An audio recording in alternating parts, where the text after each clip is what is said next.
She just looked at that baby and said, "This isn't working for me," and walked straight out of the room.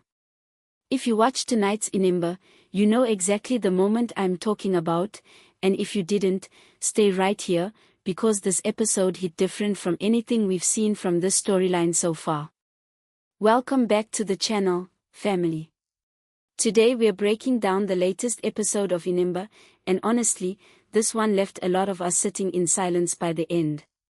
We're talking about Zethu, that baby, Thokozile, Thumika, and a storyline that has been getting heavier and heavier by the week. So grab your tea, get comfortable, and let's get into it. The episode opens with Zethu finally being discharged from the hospital after a difficult, emergency delivery. She's exhausted, she's overwhelmed, and before she's even properly settled back into her own body, the nurses are already asking her the one question every new mother should, in theory, be excited to answer: what name is going on the birth certificate? This is where the tension in the episode really starts to build. Thumika had already floated a name for the child earlier in the season, but Zethu makes it very clear, in that quiet but firm way she has, that naming her son is her decision and hers alone. She chooses Vukani. It's a beautiful name, it carries real weight, and in that moment you can feel Zethu trying to hold onto the one piece of control she has left in a situation that is spiraling around her faster than she can process. Now here's where it gets complicated. Thokozile wants to be the one to step in and help Zethu adjust to life with a newborn, but let's be honest, the show has spent a long time reminding us of Thokozile's own track record when it comes to raising children. She wasn't exactly present for her own kids growing up, so there's a real, uncomfortable question hanging over the room: is she really the right person to guide Zethu through something this fragile? Zethu herself doesn't seem convinced either way, and honestly, who could blame her for not knowing who to trust right now?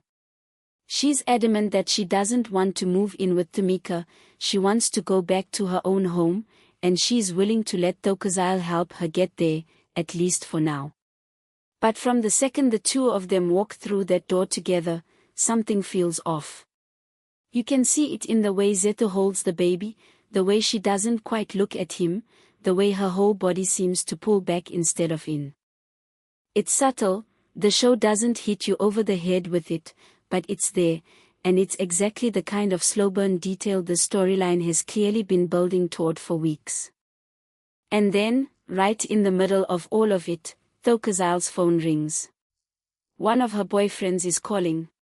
She doesn't pick up this time, and look, I get why some viewers are frustrated with her regardless, because Zethu genuinely needs someone fully present with her right now, not someone who is juggling a dozen other relationships and obligations while trying to hold a household together.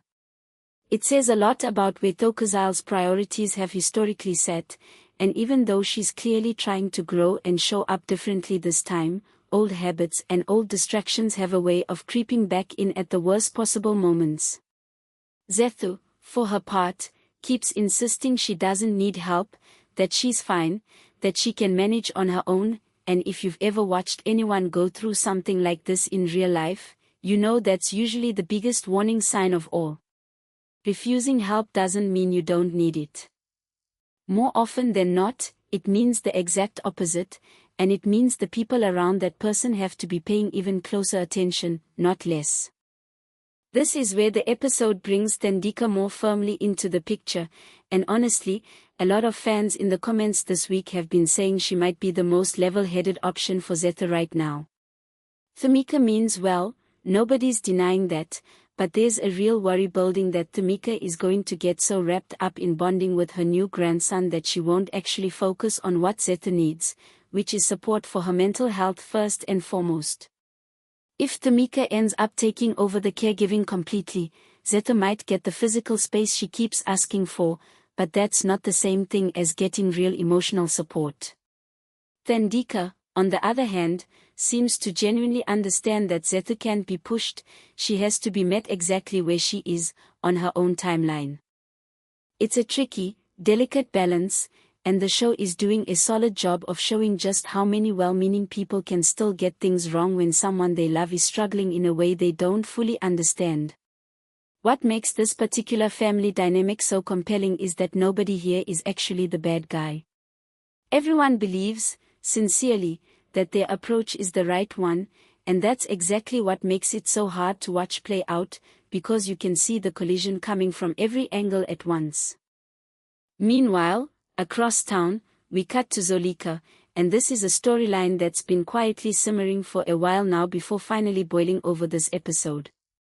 Lazarus wants to remain CEO, no surprises there, but Zolika is not backing down an inch. She's put in the work, she's built this company alongside him brick by brick, and she is absolutely not about to let him rewrite the story of who actually deserves to be sitting at the head of that table. Their confrontation this episode was sharp, honestly some of the best dialogue delivery we've seen from both actors in weeks. Zolika basically tells him, in no uncertain terms, that he doesn't get to question her commitment to a company she has bled for over the years. It's a smaller storyline in this episode compared to everything happening with Zethu, but it's clearly being set up for something much bigger down the line, and I don't think we've seen the last word from either of them. There's a boardroom scene in particular where the camera lingers on Zolika's face just a bit longer than expected, and if you know this show, you know that's usually the writer's way of telling us this fight is far from over. Back to the main event though, because the emotional heart of this episode really is Zethu. We learn in more detail that her delivery required an emergency procedure, and in the aftermath, she barely gets a moment to breathe or process any of it before she's thrust right back into family life, expectations, and a household full of opinions about what she should be doing and feeling.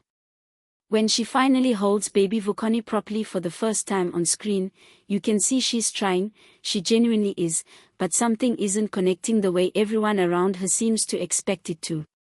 She turns to the people in the room and says, plainly, without theatrics, that this isn't working for her, that she needs to leave. It's a gut punch of a scene, and not because it's dramatic or explosive in the way soap operas usually go for, but because it's quiet. It's honest. And it's a moment a lot of real mothers watching at home tonight are probably going to recognize in a very personal way. The performance in that scene deserves real credit too. There's no big musical swell, no dramatic camera zoom, just a woman quietly telling the truth about how she feels and the room slowly realizing nobody quite knows what to do with that truth.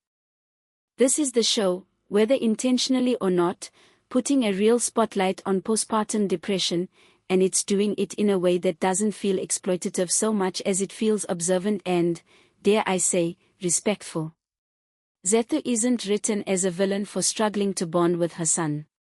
She's written as someone in genuine pain who is surrounded by people who all think they know exactly what she needs, when really, what she needs most is patience, real professional support, and space to feel what she's feeling without a room full of judgment. Themika, for instance, has already started talking to Thandika behind the scenes, worried that Zethu living alone with a newborn right now isn't safe for either of them. And honestly, watching the episode play out, it's hard not to share that concern yourself. There is real tension building around just how deep Zethu's depression might go, and the show seems to be setting up a serious turning point in the episodes ahead, one that I think a lot of us are watching with our hearts in our throats. We also can't ignore Zolani in all of this. He's a new father navigating a situation that's clearly bigger than anything he expected going in, and to his credit, he's genuinely trying to step up and take responsibility rather than disappearing the way so many soapy dads have done before him on this very show. But he's also lost, he doesn't fully know how to help Zethu either, and that adds another layer of pressure onto an already fragile household that's barely holding itself together. There's a genuine sense throughout the episode that everyone in Zethu's life loves her deeply, but love alone isn't always enough to pull someone out of a depth like this, and the show seems to understand that nuance better than a lot of similar storylines have in the past. Zolani's scenes this episode also hint at his own guilt, a quiet worry that maybe he could have done something differently earlier on, and that's a thread I'm hoping the writers keep pulling at rather than dropping. One character who keeps showing up with quiet, steady consistency is Ko. checking in on Zethu without making a big scene out of it, without demanding anything from her, just showing up. A lot of viewers online are picking up on the fact that he might end up being one of her steadiest sources of support through all of this, even as the louder family drama plays out loudly around them both. It's a nice, grounding contrast, honestly, to have someone in this story who isn't trying to control the narrative or force a particular outcome, just someone consistently showing up. In a season full of loud declarations and dramatic confrontations, Ko's quiet steadiness has quickly become one of the more underrated parts of this arc. On the other side of town, we get an update on the Sydney and Wandel situation, and things are heating up there too, in their own separate but equally tense way. Wandel is dealing with the fallout of a major business decision that's put him at odds with his own father, and there's a real sense of betrayal building on both sides of that relationship. Sydney feels like his son went behind his back on something significant, and Wandel feels like he was backed into a corner with no other real options available to him. Whatever your personal take on who's right here, the writing does a genuinely good job of making both sides understandable, which is exactly what keeps this kind of family conflict compelling to watch instead of feeling one-sided or forced.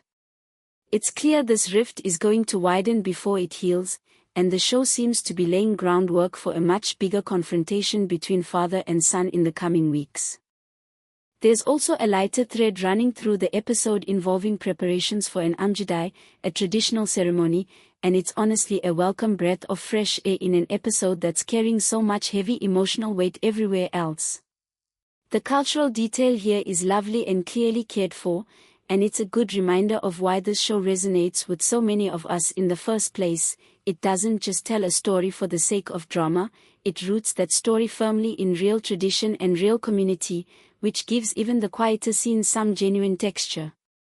The preparation scenes are shot with real warmth, and it's a nice tonal breather before the episode pulls us back into heavier territory.